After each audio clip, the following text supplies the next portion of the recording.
কালকে যেই জায়গা থেকে আমি ব্লগটা শেষ করেছিলাম আজকে সেই জায়গা থেকে আবার শুরু করছি। এখন কয়টা বাজে জানো? 10টা বাজার 20 মিনিট বাকি। তো আজকে এটা কিছু ব্লগ না, ভাবছি কালকে কি দেবো দিনের বেলা, বুঝতে পারছি না কালকে দিনের বেলা কি দেবো। তো ভাবলাম ওকে, তো ভাবলাম যে না, ও এখন রান্না বান্না করবে, ওগুলো একটু শেয়ার করে, খাওয়া দাওয়া শেয়ার করে, তাও তো 5-6 মিনিটের যদি ব্লগ হয়ে যায়, তাহলে তো আমি এমনিতেও 6-7 মিনিটের ব্লগের বেশি ব্লগ দিই না। আর আমার গলা টলা শুনে বুঝতেই পারছো, কাপড় চোপড়ও চেঞ্জ করিনি, মানে আজকে সকালে শুধু রান্না বান্না, তারপর থেকে আমি শুয়েই কাটিয়েছি। জ্বর, মাথা ব্যথা, তারপরে যে মুখের ভিতরে যে বলি গুটা, এগুলো আমার যতদিন জ্বর আছে ভিতরে ভিতরে সে ততদিন থাকবে। মানে অনেক কষ্টে মামামকে স্কুল থেকে নিয়ে আইলাম, কারণ ও আজকে 3টার সময় চলে আসছে। ওর মিসেরও খুব বেশি জ্বর ছিল। মানে আজকাল সব দিকে বন্ধুরা তোমরাও সাবধানে থাকো, কি বলবো। আমার ঘরে তো ফার্স্ট অমিতের গেল, তারপরে মামামের গেল। মামামের কিন্তু এখনও যে আমি বলবো না যে ও পুরো ফাইনালভাবে ভালোভাবে ঠিক হয়ে গেছে, বলবো না। আর এখন দেখি আমার অবশ্য আবার কি বলো তো, আমি ওরা পড়লে যাই হোক, আমি বললে তো ঘর পুরো ইয়ে হয়ে যাবে, অচল হয়ে যাবে না। ও বা কত করবে, ওইখান থেকে ডিউটি করে এসে আবার ঘরের কাজ। তো এক্সট্রা কিছু কাজ না, শুধু রান্নাবান্না করলেই হলো। ভালো হলে নাহলে ঘর গুছানো, ঘর মুছা, এগুলো করা যাবে। এখন যখন শরীর খারাপ তো ভালো না, যখন তত থাকুক। আর মাথা ব্যথা, জ্বরও এখনও তো জানি, এখনও যে তোমাদের সাথে কথা বলছি দেখো বাম লাগিয়েছি মাথার মধ্যে বসে বসে। এই যে খুব বেশি মাথা যন্ত্রণা করছে, এই যে খুব বেশি মাথা যন্ত্রণা করছে। আর গুটুন আজকে পুরো দিন ছিল না, গুটুনকে ছাড়া হয়েছিল। গুটুন কোথা থেকে ঘুরে ঘুরে এখন এসছে, এই যে শুয়ে আছে। আর তোমাদেরকে আমি ওদিক ঘরের কিছু দেখাচ্ছি না, কারণ ঘরের পুরো উলট পালট। কারণ সকালে একবার বাসি করে ঝাড়ু দিয়েছিলাম, তারপর থেকে ঝাড়ু বাড়ু দেওয়া হয়নি। ও এখন এসছে, একবার চা বানালো, আবার বাজারে গেল, আবার আসলো। এখন বলে দই চিকেন বানাবে। ভাবলাম তোমাদের সাথে শেয়ার করি, রুটি বানাবে, ভালো জানি না কী কী করবে। একজন দই চিকেন করবে, আর মানে অমিত খুব টেস্টি আর কি দই চিকেন করে। আর চিকেনটা না আমাদের ঘরে এমনিতেও চলে না, তো দই চিকেন হলে তাও খাওয়া যাবে। বলেছি অল্প করে নিয়ে আসো, খাওয়া যায় না। আমি তো নাই করেছিলাম, কারণ আমার মুখে খেতে পারবো না, তবু নিয়ে এসছে। তো এই যে মেয়েকে আজকে পড়তে বসানো হয়নি, মোবাইল এসে থাকুক, আমার আর কথা বলতে ইচ্ছা করছে না।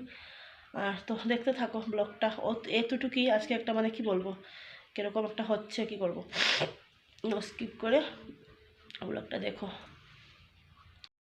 বলেছিলাম তোমাদেরকে আমি শেয়ার করব, তো শেয়ার। এই যে ও তো এখন আলু কাটছে, আর এই যে দেখাই, দেখ ক্যামেরা করে দেখাই, ম্যাগনেট করে আধা ঘন্টার মধ্যে রাখছো না গো, আধ ঘন্টার মধ্যে রেখে তারপরে দিয়ে খুব টেস্ট হয় চিকেন আর দই। দেখি এই যে টক দই, হ্যাঁ টক দই। আর এখানে আলু পেঁয়াজ এগুলো কেটে নিচ্ছে, আর এখানে হচ্ছে। তো ও এখন মানে সন্ধ্যার সময় চাচু বানালো, কিন্তু বাসন দেখো অবস্থা, কালকে মাজবো এগুলো, কালকে ভালো হয়ে যাবে। আমি এমনি 2-3 দিন বিছনায় থাকা মানুষ না। আর এই যে একজন সারাদিন আড্ডা মেরে এসছে, এখন ঘুমের চোখ টানছে, তবে যে চিকেন রেখেছে ঘুমোবে না এখন যতই ঘুম আসুক, যত এই দুনিয়া ইধার সে উধর হয়ে যাক, ও থাকবে। সন্ধ্যার সময় ও নিয়ে এসেছিলো কেক, বলেছিলাম খিদা লেগে গেছিলো, কেক নিয়ে এসছে, আমার চা বানিয়েছিল, খেয়ে। আর এই যে মাম্মাম, ওর তো আজকে ভালো দিন, মাম্মাম অসুস্থ মানে ওর ভালো দিন, তার জন্য। এখন বাজে 10টা বাজার 5 মিনিট বাকি। আর আলু কি ভাজবে না? আলু ভাজবে, আলু কেটে নিয়েছে, আগেই সব কিছু ম্যারিনেট করে দিয়ে দিয়েছে। ভালো লাগে অন্য হাতে রান্না খেতে, সবসময় নিজের হাতে রান্না খেতে। আর আমার হাতে না চিকেনটা টেস্ট হয় না, আমি অনেক রকম বানিয়ে দেখি, চিকেনটা আমার হাতে কোনোদিন, মটন আমি ঠিক টেস্ট হয়, চিকেন আমার হাতে টেস্ট হয় না, জানি না কেন। চিকেন যখনই মানে মনের ভিতরে ডর কাজ করে, কারণ ও একটা ভালোবাসো না খেতে, তার জন্যই হবে। দেখবে কোনো কিছু ডর নিয়ে না, মনের ভিতরে ভয়টয় নিয়ে কাজ করলে সেই কাজটা কিন্তু ভালো হয় না। তো ওই যে আলু ভাজা, তেল দিলে ভালো হতো, একদম নাই তো তেল, দেখ তুমি তো মাছ খেতে রান্না করো। আর এই এখান থেকে কিন্তু তেল বেরিয়েছে, কারণ এই যে দই না, দই থেকে তেল এমনিতেও বের হয়, দুধের জিনিস। ওই যে কালারটা বেরিয়ে যায়, পুরো তেল বেরিয়ে যায়।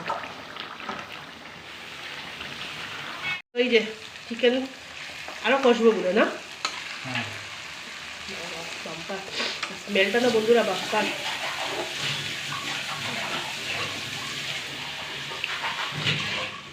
বললাম মাজা তো ওখানে,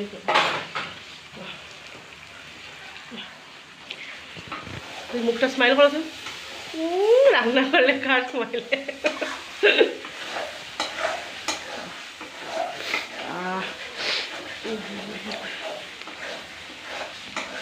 তো এই যে এখন রুটি বানানো হচ্ছে, আর এখানে ভাত, মাংস বোধ হয়ে গেছে না, সকালের ডাল খাইতে পারবো। আর এই যে খাইলে চিকেন, ওয়াও, পেঁয়াজ কলি দিছো না গো, বিউটিফুল,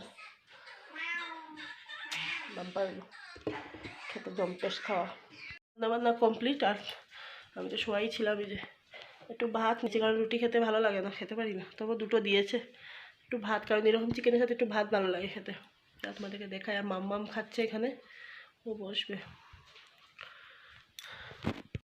এই যে মাংস, রুটি, একটু ভাত, আর এই যে একজন, আজকে হাতে খেতে হচ্ছে, মুখের দিকে তাকানো যায় না।